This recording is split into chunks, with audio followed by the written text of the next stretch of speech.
So, again, a study that I did not need to know that this is true because I've experienced this through all the work experience that I have.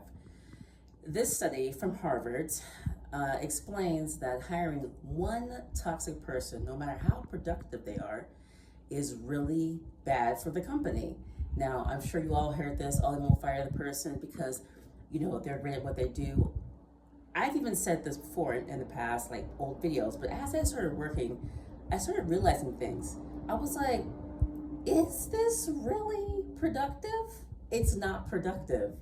I said this before. I said this in a video where I said, if you're racist, that's unproductive. If you're a toxic person in a job, you're unproductive. You are stifling growth. You're not contributing to growth. You see, again, that's why I say about like how these ideologies make us think things that aren't really real. Like, anyway, I'm gonna go too far into a tangent. But it's just kind of funny that this study had to come out of Harvard for people to be like, oh my gosh, can you believe it? Having a horrible person around actually doesn't make things better. Yeah, because they suck the life out of everybody else around them. One, people leave, you have to deal with legal fees if people decide to sue. That's also the situation with arbitration. Arbitration has a lot of downsides to it, obviously, because it's less cost for the company. You're forced into arbitration a lot of times when companies go back to the field talk about arbitration.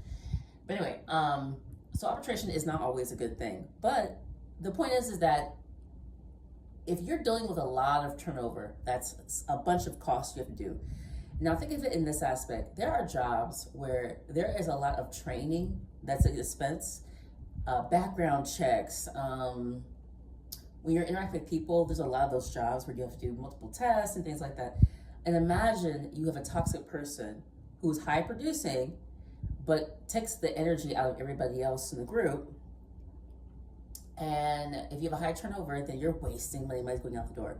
So I didn't need Harvard to tell me this. I've experienced this as somebody who's worked around people who have been toxic and have sucked the fucking life out of an organization. So anyway, peace.